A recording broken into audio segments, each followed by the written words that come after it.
guys! Welcome back to my YouTube channel. So dahil holiday season naman last time, syempre pasyal-pasyal din pag may time. Hey, let's go! Nandito tayo ngayon sa SM MOA Ice Skating. Tapat lang ito ng MOA Food Hall. Syempre hindi tayo pwedeng walang pictures, di ba? So ngayon, dadaan muna tayo sa step 1. Excited muna kami!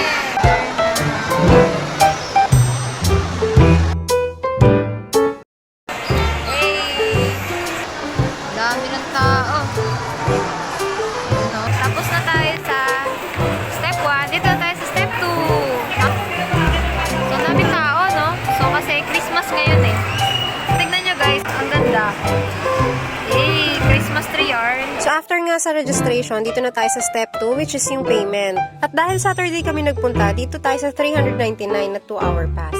Check nyo din yung time slot guys ha, kasi kami si holiday season kaya up to 11 PM. Pero yung regular days lang kasi is up to 8:30 PM lang nakalagay dyan. So 5 nga pala kami, pero yung asawa ko kasi ayaw nyo ng mga ice skating. So 4 na lang kami. Kaya ang binayaran na lang namin para sa kanya is yung companion pass, which is 100 pesos. Ibig sabihin yan, makakapasok kayo dun sa entrance, pero hanggang dun lang sa upuan. Hanggang viewing lang kayo. Ayan, step 3. Enter na tayo. So, tapos na tayo magbayad. So, ayan o, may mga rules. Stop nyo na lang yung video guys kung gusto nyong basahin yung house rules nila. At ito na nga yung entrance. This is it. Papasok na kami. So, checking na si Kuya Guard sa aming mga ticket. At bago pumasok, ayan, tatatakan muna kayo.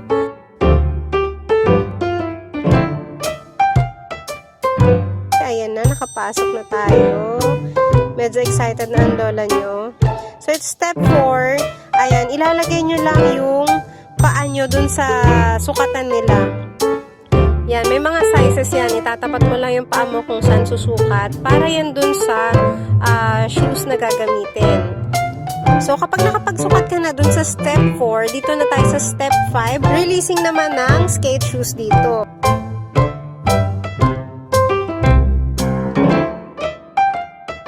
At ito na nga dahil first time lang natin itatry itong skating na to, medyo nalito-lito pa ako paano ilalagay yung sintas. Pero don't worry guys, meron namang monitor dito sa side na nagpapakita kung paano yung proper na paglalagay nung sintas. So dapat medyo tight yung pagkakalagay up to dun sa taas para hindi ka maggiwang-gewang pagka mag-i-skating ka na.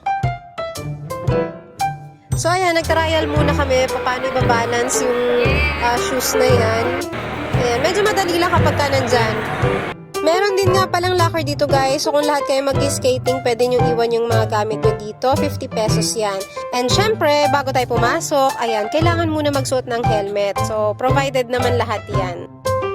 So, ito na yung moment of truth. Papasok na tayo. Ayan, kailangan ko ng polar bear kasi hindi naman talaga ako marunong. 125 nga pala guys ang rent ng polar bear. Try ko. Nastakam na kami. Ano rabi, hindi ako makaalis. Sandali. Try ko. Hindi makaalis pa ako. So, ayun nga, sa unang apak, talagang halos parang hindi ka na makaalis-alis sa pwesto mo, na parang kang madudulas. Pero, yun nga, kaya kailangan siya ng polar bear para guide mo, para makapaglakad-lakad ka ng paunti-unti. Ayan, so ganyan itsura namin nung umpisa. Unti-unti lang talaga yung step. And then, kapag napagod ka, pwede kang umupo muna dun sa polar bear. Tapos, kapag okay ka na, balik ka ulit, tayo. Ganun lang, paulit-ulit. Hanggang sa medyo masanay-sanay ka na ng paunti-unti.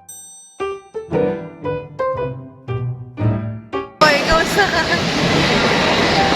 Ay, sila dito. Dali, tulak mo. Ayoko na, mahirap eh.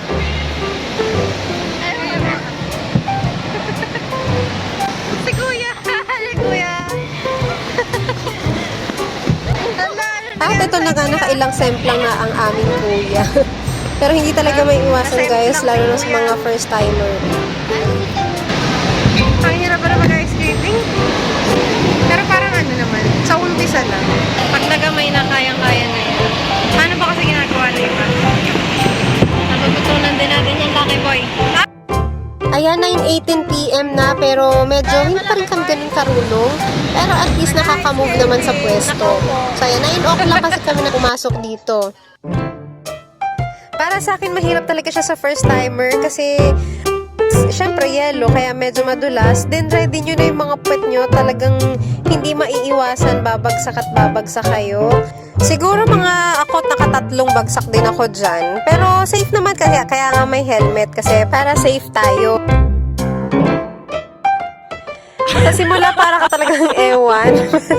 Pero ayun nga, basta ready mo lang yung katawan mo. Syempre malamig dyan. Kung lamigin ka, magdala ka ng jacket and mas maganda naka-pants or joggers ka para hindi masyadong malamig. So ako kasi naka-jumper, parang medyo nilamig ako ng kaunti nung hindi na ako masyado nag-ice skate. So yun yung parang medyo mali ko doon. Hindi ka lalamigin kapag galaw ka ng galaw. Eh ako, nakaupo ako, diba? So ang tendency talaga, lalamigin, kaya huwag niyong gayahin.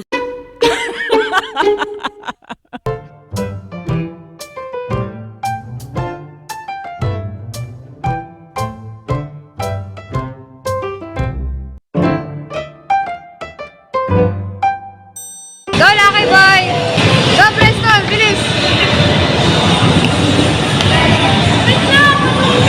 Wee! O, ikaw, Ton, kaya mo yun?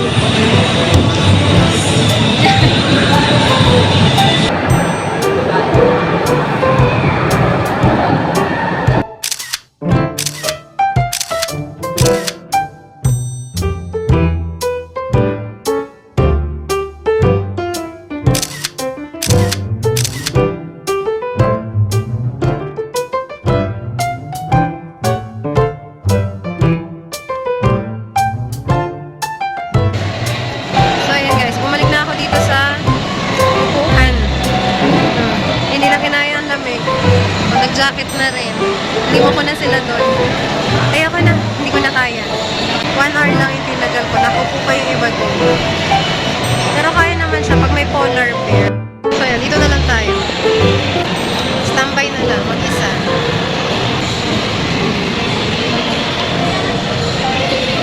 Nilalamig na ako, hindi ko kaya lamig. Sila na lang doon. Are you happy? Yes. Masaya din ako kasi masaya ka. Ayan, 11:01 na. So, time's up na. Hanggang 11 lang kasi talaga yan. Natutuwa naman ako kasi kahit hindi man ganun karunong, at least na kaya na nila yung walang polar bear. So, yun lang naman importante sa akin. At least na-experience nila, di ba? Na-experience pala namin lahat.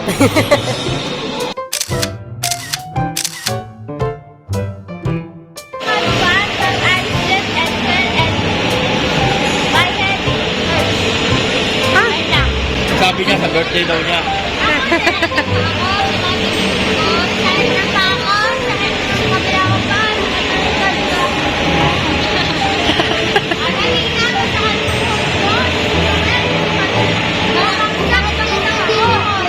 Ala, nagreklamo na tong mga to. Ako nilamig ako, hindi ko na kaya. Time check, so it's 11:12 PM na. Anong oras na? Nasa MOA pa rin tayo. So lilipad tayo papuntang Antipolo ngayon. So yun lang guys. Thank you for watching. See you next video. Bye!